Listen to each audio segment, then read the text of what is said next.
Olá, seja bem-vindo a mais um episódio do Pra Ser Sincero. Hoje, eu, Danilo Jeremia e Edwards Miranda. Sou eu. E André Rocha. Isso aí. Vamos falar um pouco sobre semântica e o porquê é importante nós entendermos e deixar muito bem claro para início de qualquer debate, conversa, o que vocês estão falando. Aliás, o que cada um de nós vamos querer falar juntando o significado e o significante. Certo?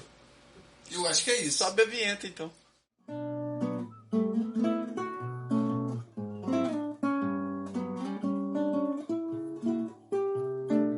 Muito bem, semântica, gramaticalmente falando, Edwards e André, nada mais é do que o significado que as palavras, ou conjunto delas, isto é, as frases, possuem, né?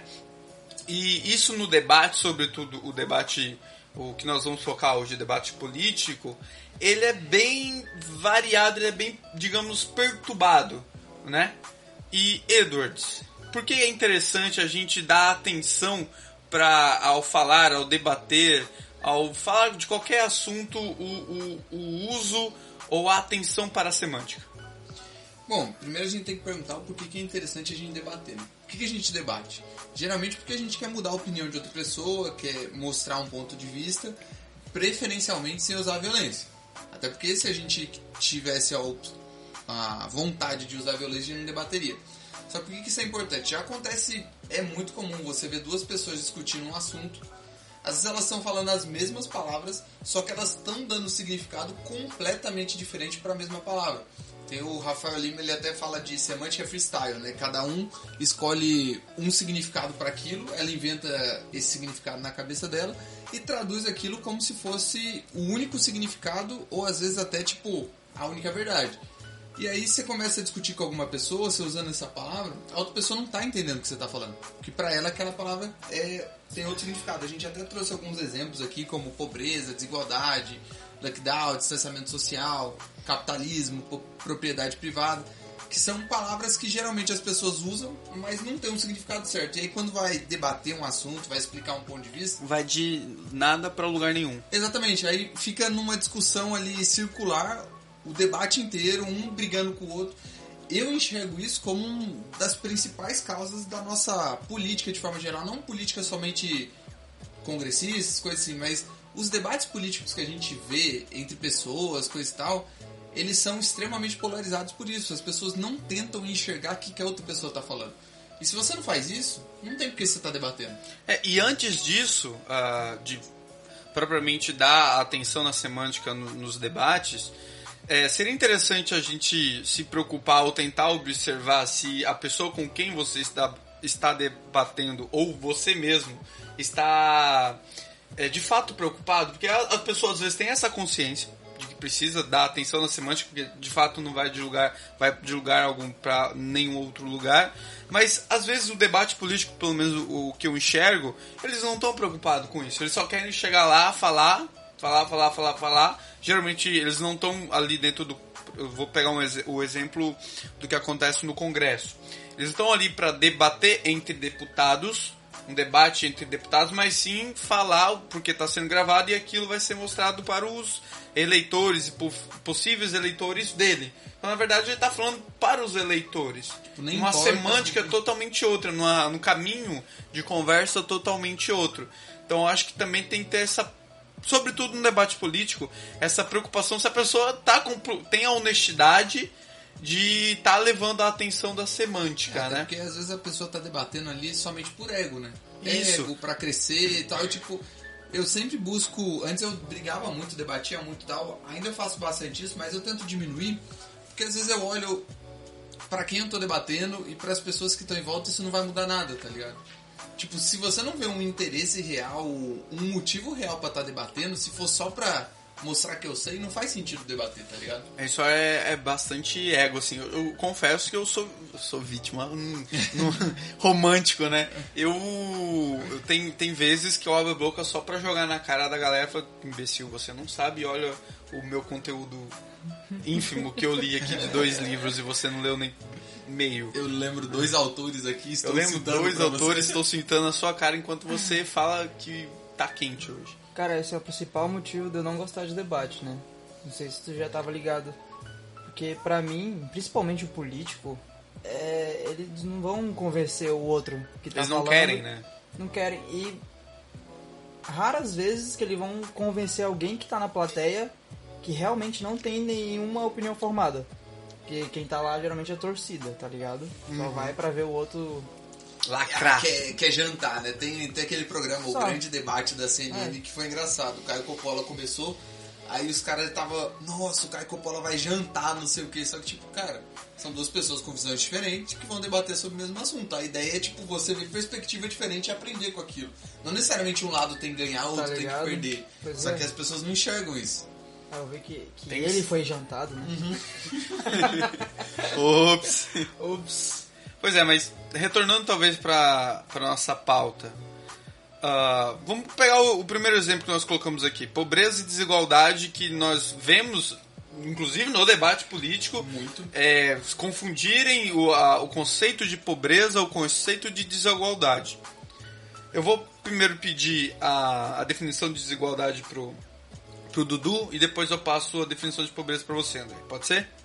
Vamos lá, vamos tentar. Dudu, desigualdade. Beleza.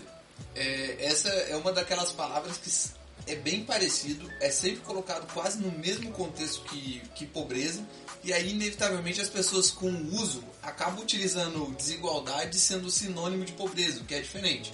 Desigualdade, ela está bem relacionada ao indivíduo. Se a gente for pensar, independente das suas da sua vida passada, sei lá, que você teve educação, onde você nasceu e tal, você vai ser diferente de outro ser humano. Isso é natural. Você pode ver, sei lá, irmãos criados na mesma condição financeira, no mesmo lugar, na mesma casa, pelos mesmos pais, eles têm vontades diferentes, muitas vezes têm opiniões diferentes. Isso inevitavelmente gera uma desigualdade. Vamos tentar tornar mais prático. Isso é que eu sou estudante de medicina e formado em biologia.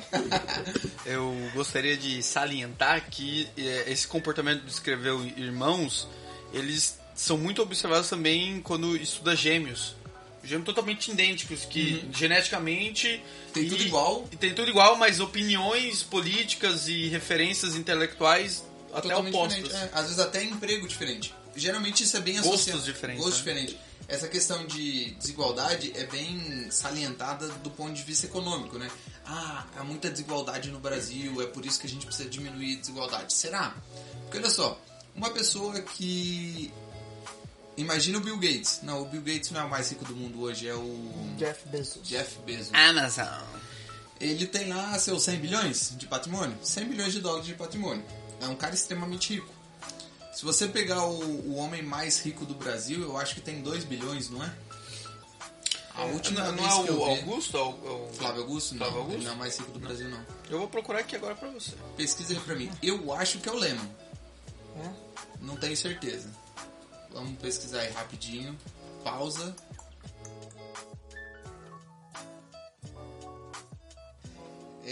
Então, Joseph Safra. Ele é o brasileiro mais rico do mundo. Ele tem uma fortuna estimada em 20 bilhões de dólares. Pô, se a gente pegar 100 bilhões do Jeff Bezos para o Safra, dá uma diferença considerável. 80 bilhões de dólares. Mas na prática, o que será que muda na vida deles? Existe realmente uma diferença muito grande entre o que ele pode comprar? Porque daí que as pessoas confundem muito o que é riqueza, né? A pessoa acha que riqueza é somente você ter dinheiro. Mas não adianta nada você ter dinheiro e não ter o que comprar com aquele dinheiro. Imagina você preso no deserto com 1 bilhão de reais. Você não faz nada, não compra nada. Então você é pobre, mesmo tendo todo o dinheiro do mundo. É mais ou menos isso, essa é a questão. Aí a gente fala, não, mas a desigualdade é ruim porque isso piora a situação, as pessoas ficam mais pobres. Imagina no Zimbábue, hoje o país mais pobre do mundo. Aí vai todos os 100 homens mais ricos do mundo morar no Zimbábue. Esse país, a desigualdade vai aumentar drasticamente, porque é o país mais pobre do mundo. O país vai piorar ou vai melhorar? É nesse aspecto, sabe? As pessoas acham que desigualdade é a raiz dos problemas, quando ela é algo natural e sempre vai existir. Mesmo que a gente conseguisse juntar toda a riqueza, distribuir para todo mundo, é só uma questão de tempo, sei lá, talvez meses, que ia começar a ter desigualdade de novo por preferências pessoais. Então, pobreza, por outro lado, é basicamente o estado natural do ser humano, do homem. Caraca, que bonito, viado. Gostei. Fiquei orgulhoso. Se tu parar pra pensar, dos primórdios da humanidade, eles eram pessoas pobres. Eles dependiam do que tinha ao redor, não tinha cultura de trocas, etc, tudo e tal. Daí vem partindo para a atualidade, tem os conceitos de pobreza da carência real, da falta de recurso econômico, que tu disse, e da carência social, que é basicamente quando o cara, apesar de não ter dinheiro, também não tem poder de compra, também não tem educação, não tem acesso à informação. Isso é pobreza em si, não é desigualdade que tu explicou ainda agora, tá ligado? Esse é o problema. Esse é o problema que as pessoas estão querendo resolver, de repente, no debate. Só que com a semântica diferente. Achando que o problema é existir um rico enquanto existe um outro pobre. Tá ligado? E em valores econômicos, a pobreza define a galera que vive com menos de $1 por dia. Isso é a definição econômica pra pobreza. Isso, é pobreza. Exatamente. Ah, tá. Achei que tu tava perguntando. Essa é uma definição da ONU, né? Isso. Mas ele varia de país pra país, né? Porque o dólar tá caro, né? Tem lugares que você consegue viver melhor com $1 do que em outros lugares, tá ligado? Tem É verdade. Caralho. Tem essa, é um pouco arbitrário esse relação, número, mas eu acho que a questão que o André falou sobre um geral, sabe? De tipo, pobreza é você não ter com o que comprar, não ter o que comprar, não ter como se educar. Isso é real pobreza. Eu acho que é mais do que somente o valor monetário, porque o valor monetário em si é irrelevante. E é por isso que talvez em alguns debates, se alguém que está nos ouvindo entrar num debate, ouvir algum libertário falando, você praticamente vai ver que ele não vai discutir a desigualdade. Ele quer discutir o objeto, quando esse tema entra no debate, ele quer debater como vamos resolver o problema da pobreza. Porque justamente como o André e o Edwards falaram a relação e a diferença entre desigualdade e pobreza, tem um outro exemplo clássico. O exemplo clássico para ilustrar a desigualdade é que o Vietnã é 10 vezes, 100 vezes menos desigual que a Irlanda. Porém, o mais pobre da Irlanda é 100 vezes mais rico do que o mais rico do Vietnã. Justamente pela desigualdade. Na desigualdade na Irlanda, os mais pobres, né, aqueles considerados pobres, têm um poder de compra infinita vezes maior do que o mais rico do Vietnã. Isso é só um exemplo, né? Um exemplo básico, assim. Aliás, esse exemplo é um clássico, mas você pode pegar qualquer diferença de desigualdade social de países de primeiro mundo e de países de terceiro mundo, né? Você vai ver que há desigualdade nos dois, porém a discrepância e no sentido da pobreza, um é mais e outro menos, justamente pelo o valor econômico que é dado geralmente os países, a política econômica que é adotada. Países menos desiguais são os mais pobres. É quase que via de regra isso daí. Se eu não me engano, na TNL, o Vitor tava comigo. A gente assistiu o porquê que o cara que tá falando, se eu não me engano, era da Costa Rica. E ele da tem América do Sul, não é? Da América do Sul, exato. Ele faz um mapa do porquê que a América total, assim, sobretudo abaixo da América Central, vindo pra América do Sul, tem esse histórico de vários países pobres, né? E eles... Tem mesmo. E ele dá alguns pré-requisitos assim que é clássico em todos eles. Um é a política corruptiva, a política com corrupção, é a falta de liberdade econômica e, se eu não me engano, ele também coloca aquele viés de messianismo. Populismo, né? Isso, populismo. É claro nos países latinos. Que uma pessoa vai resolver os problemas, ele vai citando o exemplo lá de Cuba, de Fidel, aqui mais pra América do Sul a gente vai ter o Simão Bolívar, né, que é influente em todos os nossos países vizinhos aqui, e é isso. Beleza, vimos o problema de semântica entre pobreza e desigualdade, vamos pro próximo. lockdown e distanciamento social. André, o que é distanciamento social? O que eu entendo é o que eles estão fazendo agora nessa quarentena, querendo fazer. De... Assim, não é... Eles não vão... A polícia não vai vir te prender se tu sair de casa, mas... E eles tentam fazer com que tu tenha cuidados, né? Ao sair de casa, de ficar 1 metro de distância das pessoas, usar máscara, essas coisas. Isso é um distanciamento social. E ficar em casa o máximo possível. A questão do lockdown é quando tu ostensivamente não pode sair de casa mesmo. Se tu sair de casa e tiver uma polícia, você vai ser preso, você não tá desrespeitando alguma lei. Lei não, como é que se diz? Decreto, alguma coisa assim. Se eu não me engano, esse lockdown tem um a mais no sentido que ele proíbe até comércios, né? Sim.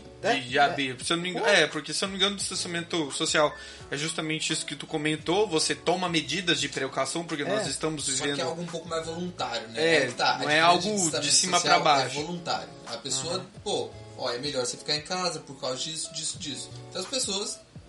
Por si só, acham, não, vou ficar em casa. Tomam decisão livremente. Se eu for ao mercado, eu vou usando uma máscara, vou pegar uma distância da pessoa, não vou ficar apertando a mão. Fazer mais higiene Isso básica. É um distanciamento social, que inclusive é o que a OMS diz pra fazer. O que alguns países têm feito, por exemplo, o nosso, se aproxima muito, não chega a ser ainda vamos dizer, totalmente, mas começa a se aproximar de um lockdown. Você já vê alguns governadores falando que vai começar a forçar um pouco mais o as exemplo medidas. clássico é São Paulo, né? São Paulo e Rio. São Paulo e Rio, Dória lá é e onde Witzel, tá pegando mais, isso. né? Eles estão começando a dizer que vai começar a prender, vai começar a multar. E aí você vê, caraca, mas não é um lockdown. E eles falam que não, a OMS tá indicando isso. Não, pera, ela não tá indicando o lockdown. Ela tá falando que é melhor as pessoas fazerem um distanciamento social, evitarem estar juntas. Agora você proibir alguém de andar na rua, você fechar comércios e afins... Isso já passa um pouquinho e geralmente é onde acontece os países menos democráticos, né? É isso que eles fazem costumeiramente. Tira a liberdade individual. Aí fica com esse problema de semântica aí, né? E tipo, a gente vê exemplos aqui na cidade mesmo de pessoas fazendo festa, se encontrando, etc. E outras pessoas as culpando de ter que ficar um maior período de tempo em casa. Só que esse estar em casa delas se remete à quarentena, não ao lockdown. Exatamente. Isso que eles estão pedindo pra todo mundo ficar em casa de verdade, pra piorar, tá ligado? A pessoa não tem noção de que nem mercado vai estar aberto. Ela vai estar trancada em casa sem nem o que pedir, tá ligado? Não é se ela poder não faz pedir no iFood, tá ligado? Não vai ter. Se ela não fizer um estoque muito foda aí, que eu acho que poucas pessoas são capazes de fazer hoje em dia, isso não tem como, cara. As pessoas pedem algo errado. E aí você vê que esse é um problema básico de semântica. Assim, se você jogar na internet, você vai achar essas definições, mas você vê políticas públicas baseado num problema de semântica. Estados estão fazendo isso, países estão fazendo isso de tipo... Por um problema de semântica, estão tomando atitudes contrárias, tá ligado? Por achar que lockdown e distanciamento social é a mesma coisa. Por exemplo, aquele estudo do Imperial College, o Neil Ferguson, ele fala sobre distanciamento social. Só que o que na Inglaterra se começou a fazer é uma aproximação do lockdown. Aí ele mesmo pega e fala, tem um link que ele pega e fala que não é favorável a esse tipo de distanciamento social que é forçado. Até porque tem muita gente que não vai conseguir fazer. Essa é a realidade.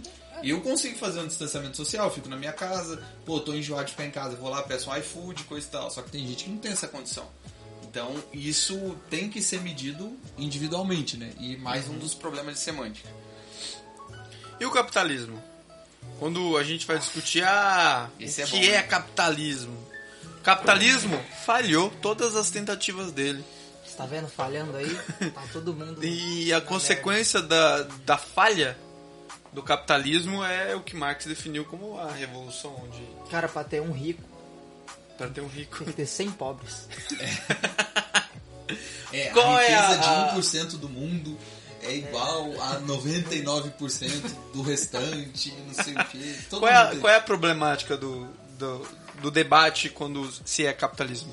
Cara, eu acho que o pior... A definição que as pessoas mais gostam de usar é o capitalismo selvagem, o lucro exacerbado, as pessoas... Homem primata, capitalismo começam a- selvagem. Elas não se importam com as pessoas, elas estão dispostas a matar qualquer um pelo lucro. Eu acho que O o negócio lucro aqui é o deve lucro. ser demonizado. Falar em lucro, eu sei que não é da nossa atual pauta, mas viu que tem 3 projetos rolando para taxação de superfaturantes? Eu vi. Você viu? Tem uma Todo mundo viu? de herança agora. Eu acho que é em São Paulo. Mas já não tem? Em São Paulo? Não, esse negócio de taxação. Grande fortuna, ela tá na Constituição, mas ela diz que você tem que ter uma lei própria pra isso. Essa lei nunca foi criada, então não pode ser cobrado. Pra taxar grande fortuna. Então tá na Constituição, Não, tá na dizendo Constituição que tem que ter pode. uma lei. Não, que pode. Que pode ser cobrado. Ah, tá. Só fazer. Só que ela vai ter que ser medida por Ah. uma lei específica. Como várias leis da nossa Constituição. Cheio de onda. Então, Tá, isso não capitalismo, tem nada a ver. voltemos, capitalismo. Beleza, capitalismo. Capitalismo nunca funcionou. Selvagem, a busca do lucro incessante, você não se preocupa com vidas, você está disposto a matar alguém só pra passar em cima do outro e pegar a riqueza dele. Jogo de soma zero, sabe aquele negócio que se eu ganhei, você teve que perder. Alguém perdeu. Alguém É perdeu. horrível, a concorrência é abominável. É desleal, é totalmente selvagem, o capitalismo selvagem. Eu ouço isso direto, cara, não, o capitalismo selvagem. Essa eu acho que é a pior definição que as pessoas dão, tipo, no sentido de... É o que elas enxergam que é o capitalismo.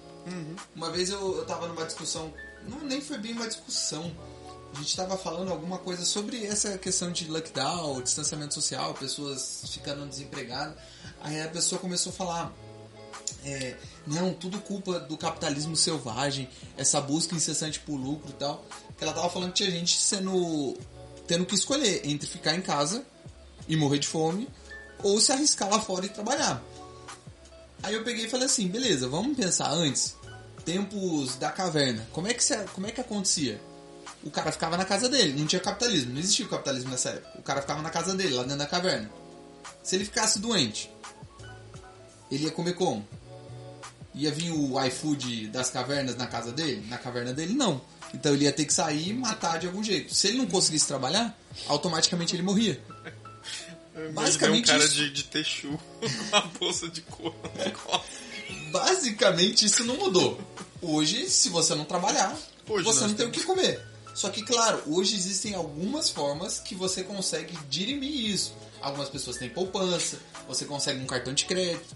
E isso é graças ao capitalismo. Mas a questão de um recurso ser limitado sempre existiu, sempre foi. Mas Aliás, tu... os recursos são limitados. Todos eles. Então, tu falou essas definições de capitalismo, mas tu não falou o que é de verdade. Fala pra mim, então. Ah, Eu só não. falei os Fala aí, problemas. Danilo. Eu quero saber de você. Capitalismo é o seguinte: eu tenho um produto, Tu tens. você tem outro produto. Isso. Nós temos interesses, eu tenho interesse no seu produto e você tem no meu. Nós, de alguma forma, vamos fazer essa troca. Nós vamos fazer um comércio. Pronto. Isso é o capitalismo. A troca livre de produtos, de qualquer coisa que você tem interesse e eu tenho interesse, a gente tem esse interesse mútuo e a gente troca. Isso é capitalismo. Qualquer intervenção nessa troca é intervencionismo, é perturbação do processo natural do capitalismo. Que aí é o que nós temos de exemplo nas economias de todo e qualquer lugar que tem Estado, que é o mundo todo. É basicamente quem produz sapato, por exemplo, tem muito sapato em casa. Exato. Então, se tu produz uma pizza e eu não tenho tantas pizzas assim, eu vou dar um valor a mais à tua pizza do que pelo meu Eu sapato. troco E tu quer um 3 sapato pares meu, de sapato por uma pizza. tá ligado? Isso. Ou a um gente tipo pode nomear algum outro produto que seja, por exemplo, universal, como é o dinheiro. Exato. O problema Aí que é do chegar. dinheiro atual. não atual, mas assim, o modus operandi de qualquer moeda estatal, porque ela é de curso forçado. Atual. Você é obrigado a usar ela. Sim, sim. E o problema de você ser obrigado de usar ela, porque ela está na mão de uma, por exemplo, de uma regulação que foge à sua capacidade, isso, ao seu real valor, você fica refém do Estado, basicamente, que é aquele que regula. Isso a gente chama de inflação, né? O quanto aquela moeda está valendo em determinado época econômica de um país. Sacou? Por isso que é bom a gente investir em criptomoedas. Esse aí é outro episódio. Outro episódio. Porque ela é uma moeda privada. Inclusive, ela não é uma... E aí, nessa própria explicação que vocês deram, isso já explica o porquê tá errado aquela questão de jogo de soma zero. Explicação errada de quem? Sabe, o que as pessoas falam sobre o capitalismo é um jogo de soma zero, pra um ficar rico, Ah, outro sim, não tem que ficar pobre. Sim. Porque uma balança, o né? André, ele faz sapato, você faz pizza. Eu faço pizza. Pro André querer trocar o sapato pela pizza, ele valoriza mais a sua pizza do que o sapato dele. Até porque se a sua pizza tivesse o mesmo valor que o sapato, não tinha por que fazer a troca. Ele já tem aquilo, se é igual, tem um valor igual, não faz diferença. Então tem que ser mais. Pra você, o sapato dele vale mais do que a sua pizza. Então perceba, pra uma troca existir, o valor subjetivo é aquilo que a pessoa dá, cada um é totalmente individual, ele não pode ser igual, ele tem que ser superior. Ou seja, as duas pessoas saem ganhando numa troca, sempre.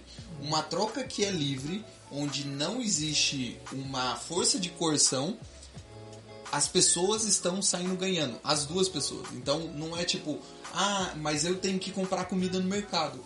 Você saiu ganhando. Você valoriza você mais precisa a comida, comer. mais a comida que está no mercado do que o dinheiro que você ganhou trabalhando. É simples assim. Assim como o cara do mercado, ele valoriza mais o dinheiro que você trabalhou do que a comida que ele tem. Às vezes eu acho que é difícil a pessoa enxergar isso, sabe? Sim. Porque ela tá sem dinheiro mesmo. E ela tem boletos pra pagar. A gente já Isso é outro assunto. outro assunto. A gente poderia até acrescentar, já que tá falando de capitalismo, explicar outra que é mal compreendida, o livre mercado. Porque quando fala em livre mercado... Sou neoliberal de merda. Neoliberal é outra também. É outra palavra que eu acho maravilhoso. Neoliberal é outra semântica desgraçada que, dependendo do momento, vale qualquer coisa. Mas livre mercado.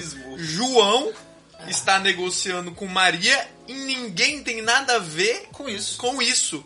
Pronto, qualquer metida de dedo. Precisamos criar um bloco econômico, um Mercosul, União Europeia, colocar uma taxação para proteger os nossos. Isso aí já é intervenção, é perturbação. Isso aí não é livre mercado. Leis Isso é o que acontece. Proteger o consumidor. Porque senão o empresário ele vai querer tirar o couro das pessoas, né? Ele vai cobrar muito caro, ou ele vai fazer um produto ruim. A gente tem um episódio de protecionismo, não tem? É o primeiro, né? Regulação estatal. Não, acho que não. Não foi o primeiro, não. A gente tem um episódio até que o Edros falou Os caras, moleque. que Trincheiras comerciais. Trincheiras comerciais, exatamente, esse episódio. Vixe, aqui não tem o número. Foi do dia 11 de abril. Tá, eu vejo aqui pra você agora, pra todo mundo... Roda a vinheta. Claro que tem um número, filha da puta. Aqui no Trello, não. No Grelo? Claro que não.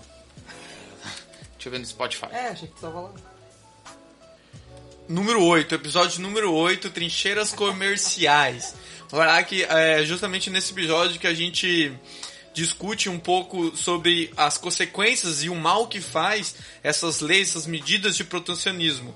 Enquanto você está super pagando num valor super alto num produto que vem de fora, num produto externo, para justamente, entre aspas, favorecer o comércio interno, você está deixando de gastar dinheiro com outras coisas, com outros produtos, justamente porque você atribuiu um valor, um dinheiro gigante para um MacBook, para um iPhone, por exemplo, que é, acho que, o exemplo que nós usamos lá.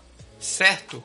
Correto. Para a próxima pauta, nós temos... legal, mas essa eu acho que é interessante. Propriedade privada. Eu acho que ela entra muito... É mais filosofia, tá ligado? Ela entra no campo, né? Um pouco prática. Porque, assim, parando pra pensar... mas eu acho... a gente entra na filosofia porque a gente entra... Quando vem o conceito de propriedade privada na minha cabeça, eu lembro de leis naturais.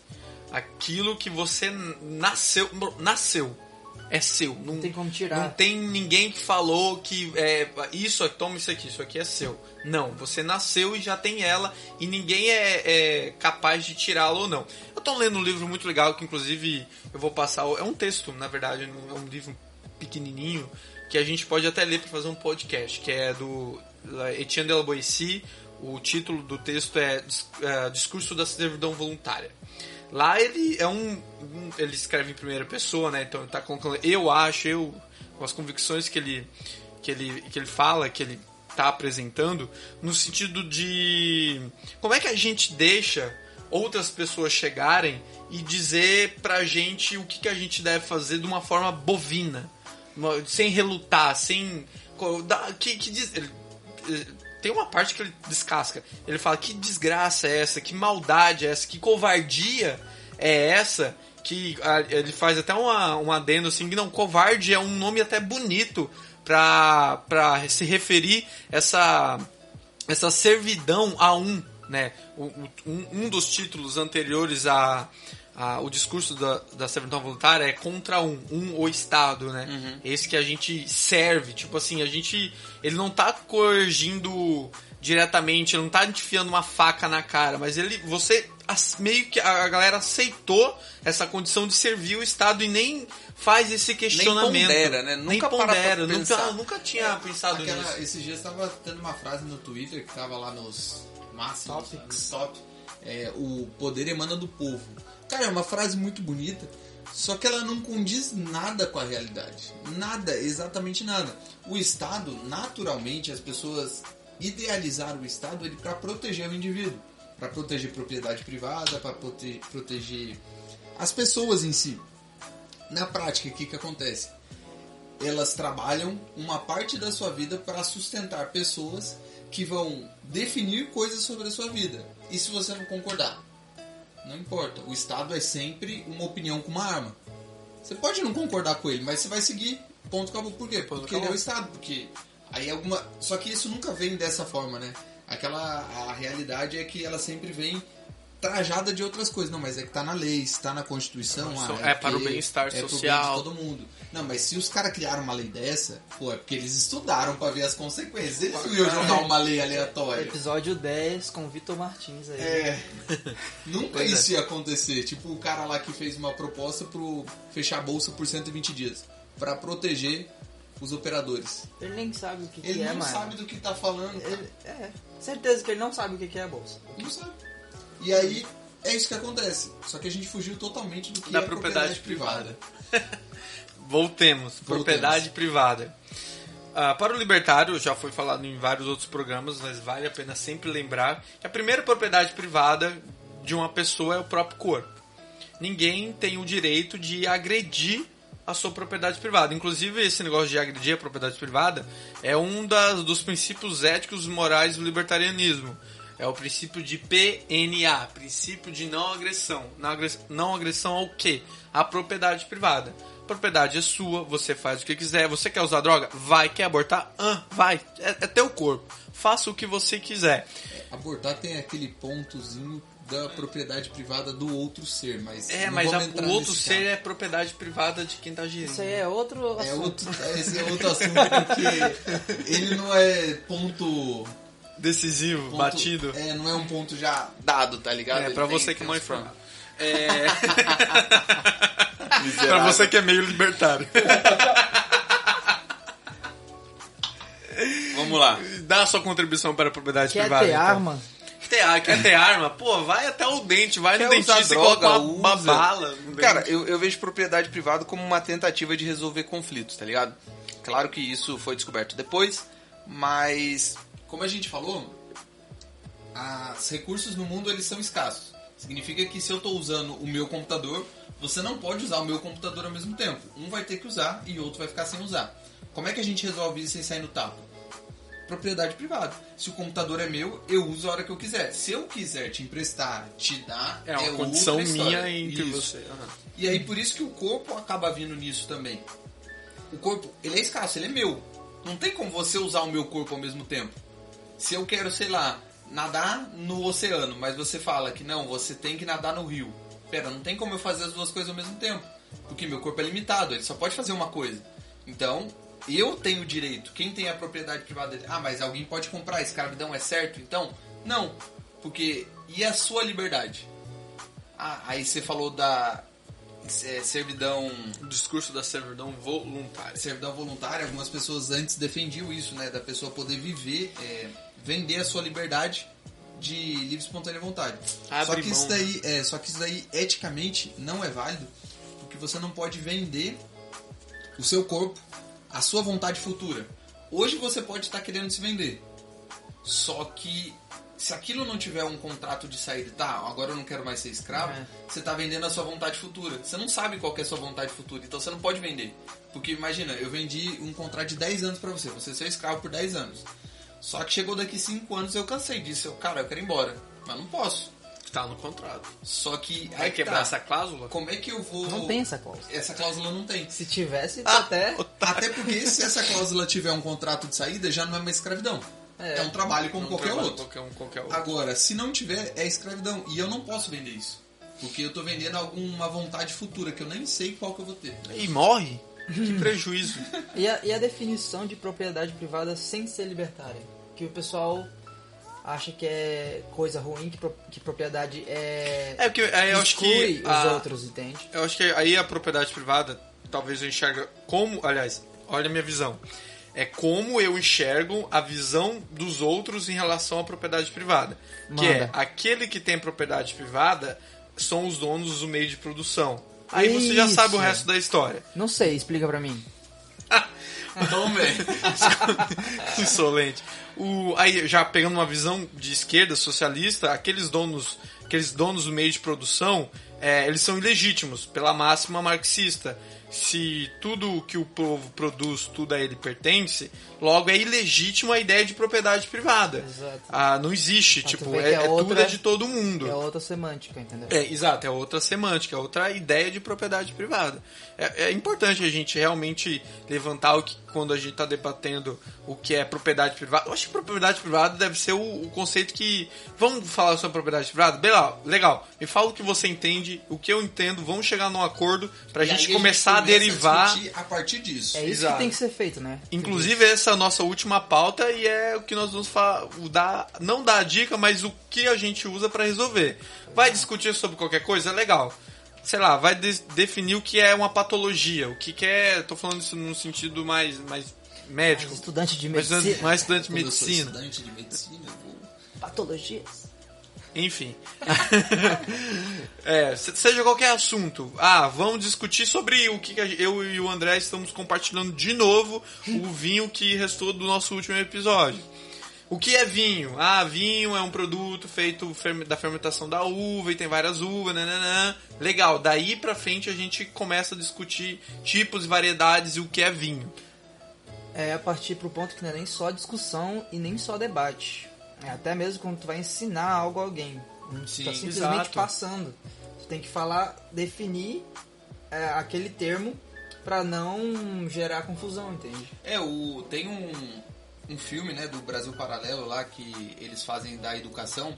Aí tem uma parte que eles falam que a leitura tem uma tríade lá, que é o significado, que nesse exemplo aqui é o que a gente tá dando de semântica, é o que uma palavra significa, o símbolo, que é a letra, e o concreto, que é aquilo que a gente vê na realidade. O que a gente viu a palavra, a gente imagina, o céu. O céu é aquele ali, então beleza. Tá ligado. Só que muitas pessoas têm essa dificuldade em encontrar, em ligar o que é o concreto da realidade com o que é semântico. Seja por problemas na hora de se educar, problema na leitura, até mesmo um certo tipo de contato social. Porque alguém ensinou ela errado que isso era uma coisa e o concreto era outra. Mesmo sendo exatamente as mesmas coisas, ela não consegue enxergar aquilo. Então é importante a gente ter... Eu tava até conversando com o Danilo sobre, tipo, quando você vai debater, quando você vai discutir ou vai ensinar alguém, tenta utilizar a melhor definição possível, sabe? Tipo, antes. O cara chegou pra falar alguma coisa assim, em vez de eu pensar que ele já tá colocando no pior, tipo, o cara veio falar que capitalismo é isso e aquilo, em vez de eu tentar chegar e falar, se ele tá sendo desonesto, ele tá sendo... tá fazendo um golpe baixo e tal, vou pensar, não, é que ele só não sabe o que é capitalismo. Então, vamos tentar discutir primeiro o que é capitalismo, pra depois a gente ir pra frente na discussão, porque senão fica naquela briga que a gente vê... Hoje em dia, né, mais ainda, essa questão de lado, direita, esquerda, e o PT, e o Bolsonaro. E a milícia, e não sei o milícia? quê. Milícia. Milícia. Porque, Cadê o Queiroz? E o Queiroz? Cadê o Queiroz? Pior, cadê ele mesmo? Porque a galera simplesmente não sabe. E aí fica naquele discurso de você se autoafirmar porque você não conhece, aquilo que o cara tá falando tá errado na sua cabeça, e o que você tá falando tá errado na cabeça dele, e você fica ali, batendo a cabeça, deu 2 horas de debate, cada um vai pra sua casa, não mudou nada na vida de ninguém, quem tava assistindo saiu só mais tretado e não resolvemos nada. Novamente eu reitero também você perceber ao estar presente num debate desse, ou ser membro de um debate desse, tentar observar a honestidade, se a galera realmente está comprometida em relação de debater realmente buscar a verdade, e né? buscar a verdade, né? Ser honesto naquilo que ela tá falando, pelo menos. Honestidade intelectual é importante, né? Um pouquinho muito importante, assim. E se a pessoa não está comprometida com esses termos, ao que, ao meu ver, representa esse Prometimento. Muito obrigado. Pra mim, o nosso cenário atual da política brasileira. Não atual, mas desde sempre, assim, não, né? não. A galera não tá afim de debater, de fato. Eu reitero e repito, vejam, abram a TV câmera e veja o discurso da galera. Eles não estão preocupados em debater certa lei. Não, estão ali para falar com a galera que é votante, que é eleitor dele e pronto, não tá afim de debater com outro deputado. O Edward está dando risada. Voltei. E veja a real motivação, então, dessa pessoa, se ela está realmente compromissada com o debate verdadeiro ou não. E você vai acabar percebendo que são pouquíssimas pessoas que estão, de fato, com vontade e honestidade de fazer um debate de verdade. No sentido político ou em qualquer outro sentido. É isso? É isso. Aí a pessoa pode se aproveitar pra melhorar, né, cara? E leia também, cara. Você não pode simplesmente falar o que você acha. Não, o que você acha é uma merda. O que os outros acham, sabe? Tipo, isso eu acho algo bem pesado. Você acha? Você não acha isso. nada. Eu acho isso bem pesado porque, tipo assim, a pessoa repete, tipo, eu tô ouvindo um podcast aqui, eu gostei disso que a gente falou. Aí eu vou e repito o que eu ouvi a gente falar. Eu nem fui tentar pesquisar pra ver se isso que não acredito tá em sendo nada. falado tem algum fundamento, se realmente as pessoas veem significados diferentes nessas palavras, sabe? E aí, tipo, você vira somente um ventrílogo, fica repetindo o que outras pessoas... O que mais tá acontecendo? Esses dias eu entrei numa discussão sobre ciência, que as pessoas falam, eu acredito em ciência. Não, cara, você não acredita em ciência. Você acredita Ciência não é uma cientista. verdade. Você acredita num cientista. Ele falou aquilo e você acredita que isso é verdade. Simples isso. Você não foi checar o fato, você não foi tentar entender. Não fez um experimento na tua casa. Não, isso, fazer um experimento eu até entendo que é meio pesado. É É difícil. meio pesado, precisa ter uns reagentes. Mas, tipo, você não tentou pegar o estudo do cara que falou isso e alguém que tentou rebater ele, tá ligado? Você simplesmente reafirmou o que o cara disse. Isso não é científico. Procure mais fontes. Procure, se informe, sempre. leem. Manda tchau, Edward. Galera, aquele abraço para quem quiser mais conteúdos, principalmente econômicos, sem economicase.com, para entender um pouco de economia descomplicada. André, manda seu tchau. Valeu, pessoal. Até o próximo episódio. Busquem axiomas. Galera, até mais. Danilo Jeremia, @DaniloJeremia pra quem quiser me seguir. E nós temos o Instagram do nosso podcast também. Instagram. @pra ser sincero, segue lá. Nós vamos fomentar alguns trechos dos nossos podcasts e também nós vamos mandar fotinhas dos nossos bastidores e de alguns conceitos que nós estamos e vamos debater. É isso? Tchau, muito obrigado! Tirar a fotinha, tira a fotinha.